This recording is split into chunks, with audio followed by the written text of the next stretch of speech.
Bonjour!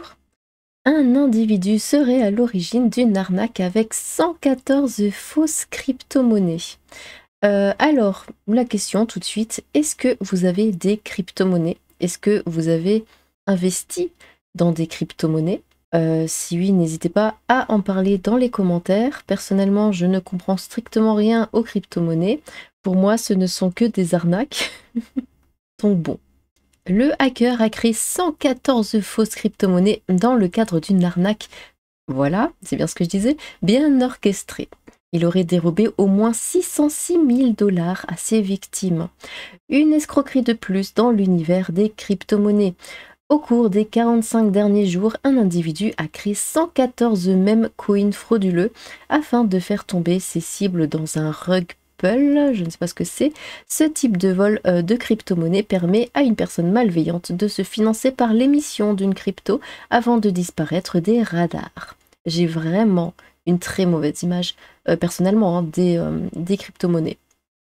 Pour moi, dès qu'on me parle de crypto-monnaie, c'est comme si on parle de la bourse ou ce genre de choses. Je me dis, non, ça sent mauvais. Chaque fois, les fonds volés de l'escroquerie sont envoyés à la même adresse de dépôt, a remarqué le spécialiste de la blockchain qui se fait appeler ZachXBT sur Twitter, renvoyant vers l'adresse publique de l'individu en question. Cette adresse a été identifiée sur la plateforme d'échange de crypto-monnaies Coinbase.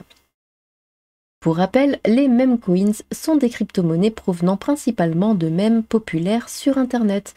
Certains... Ah bah ça me fait penser aux NFT, voilà, c'est exactement la même arnaque, le même truc un peu bizarre que les NFT.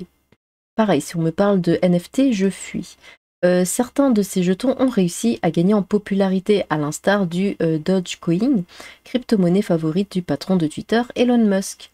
Certains meme coins font l'objet d'une très forte spéculation, des investisseurs ne décidant d'investir que dans ce type d'actifs très risqués pour espérer faire des profits.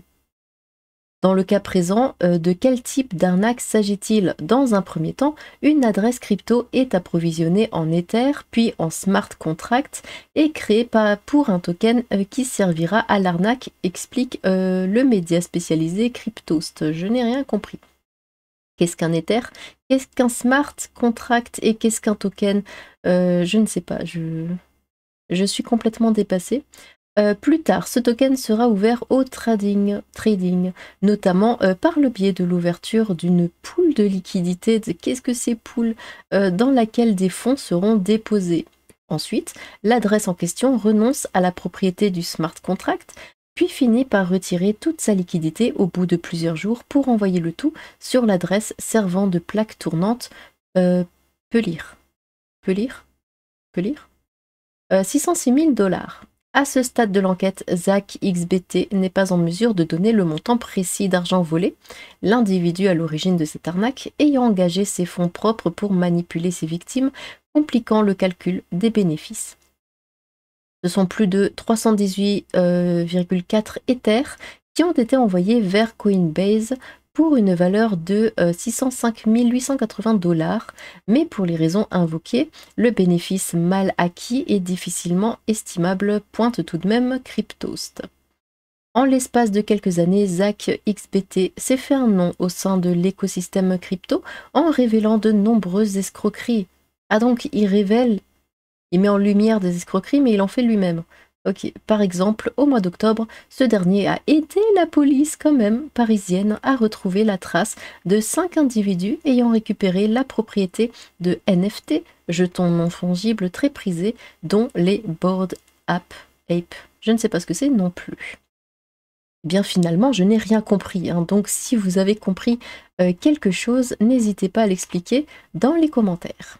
Bon, c'est vrai que les gens qui sont vraiment fans de crypto-monnaie en parlent d'une manière vraiment très investie, hein, et en faisant leur louange, hein, en disant que oui, mais non, c'est parce que tu comprends pas, mais t'inquiète pas, en fait c'est ceci, cela, et puis vous savez, ils en parlent comme des banquiers. Voilà, ils nous sortent plein de mots compliqués qu'on ne comprend pas, en essayant de nous faire croire que non, mais tout va bien, hein, t'inquiète pas, n'aie pas peur. Tu peux investir, c'est pas grave. Alors, un petit tour du côté de Twitter. Qui est susceptible d'acheter ça? Vraiment, je me demande. Bah oui, bah moi aussi. Plush? Oui, j'ai pas compris, c'est pas moi. C'est moi le hacker, tu sais, le gars qui se poucave. Il faut le retrouver parce que s'il continue, il va avoir de la fortune. Et en quoi c'est un hacker? J'ai déjà créé une crypto, ça fait pas de moi un hacker, je crois. Et un hacker, c'est pas un arnaqueur. C'est à cause de ce genre d'infos que les hackers ont une sale image. Oui, tous les hackers ne sont pas des arnaqueurs, nous sommes d'accord. Et du coup, t'as fait de l'oseille? Non, j'ai fait ça pour le fun et voir comment ça marchait, à quel point c'est facile, j'ai perdu 10 balles et ça vaut rien du tout. D'accord. Bah, l'essence du hacking, c'est détourner des trucs de leur fonction première, et le Toto en question a juste exploité la hype pour les crypto-monnaies à son avantage. Après, l'aspect moral du hacking est encore un autre débat. CF, les couleurs de chapeau, tout ça, tout ça. Oui, bah moi aussi, je vais faire ma propre crypto-monnaie. Ça s'appellera la Lilith-monnaie, et je deviendrai riche et célèbre, et puissante. D'où vous sortez le mot hacker? Et c'est la seule news crypto que vous avez partagée. Le hacker après avoir dérobé 606 000 $. Quelqu'un a un lien pour acheter des bitcoins, s'il vous plaît? Il n'y a absolument pas besoin d'être un hacker pour faire ça, hein. Il n'y a aucun hack là-dedans. Kev Adams, ça fait mieux avec un ourson en peluche. C'est vrai. Ah oui, d'où le plush là, plus haut. Oui, oui, oui, c'est vrai qu'il y avait ce truc avec Kev Adams qui devait financer un film en vendant des NFT. Mais les gens, enfin, il n'en a pas vendu assez. Du coup, le film n'a pas été fait. Par contre, les gens ont quand même payé les NFT. Et, euh, et du coup, voilà. Mais ils se retrouvent sans film. Donc ça, c'est une arnaque. C'est bien fait pour eux, ça leur apprendra à vouloir de l'argent facile, faut aller bosser comme tout le monde, hein. Bah, après, c'est comme les gens qui font le truc de la bourse, là. Oui, je suis complètement paumée. Ou qui jouent à l'euro-million, finalement. C'est un peu pareil. De toute façon, les crypto-monnaies sont par essence des arnaques. Refera, s'il te plaît, un dev a créé des cryptos et a arnaqué des bolosses qui ont cru qu'ils allaient être riches en 2 jours au mépris de toute vérification et recherche de leur part. Oh, le niveau des commentaires. Ça dépasse pas 20 QI, ça transpire le TPMP par ici. D'accord. C'est un génie, c'est tout. Bien joué à lui. Énorme tché pour les saluts à toi, crypto jeune entrepreneur. Le jour où vous comprendrez que les cryptos, c'est comme jouer au loto. Vous aurez fait un grand pas. Oui, bah oui, pour moi, c'est ça, hein. Comment on fait pour créer une crypto-monnaie? C'est pour un ami. Aussi fausse que les autres, hein. En quoi ça serait une arnaque? C'est un business, non? Cybercriminel, certes, mais avec de l'esprit, mieux que les brouteurs et fake mail. Oui. Tant mieux pour lui, les victimes auraient dû se renseigner sur la crypto-monnaie en question avant. Ils n'avaient qu'à pas investir n'importe comment, mort de rire. Après, ça m'a l'air tellement compliqué aussi qu'on ne sait plus où donner de la tête, hein. Je vends des comptes en tout genre, merci de me MP pour les tarifs. Les hackers sont vraiment trop intelligents, c'est une dinguerie.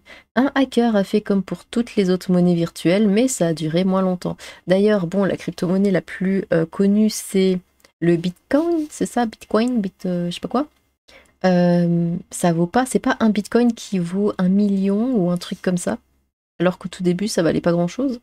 Je sais plus trop, hein, je dis n'importe quoi au pire. Reprenez-moi dans les commentaires. Est-ce qu'on peut considérer la TVA comme une crypto? Faites de rire le génie, les gens sont nions. Pas de répit pour les magouilleurs, un tuto champion, et il est fier, il n'a que ça à foutre dans sa vie. Eh bien, dites-moi ce que vous en pensez dans les commentaires, dites-moi ce que vous pensez de manière générale hein, des crypto-monnaies. Est-ce que vous pensez que c'est une arnaque? Est-ce que vous pensez que c'est le futur de l'argent, de notre société, de notre façon de dépenser? Est-ce que vous pensez qu'à terme, ça augmentera notre pouvoir d'achat? Ou que finalement, ça ne changera strictement rien? Eh bien, j'ai hâte de vous lire. Sur ce, tchou!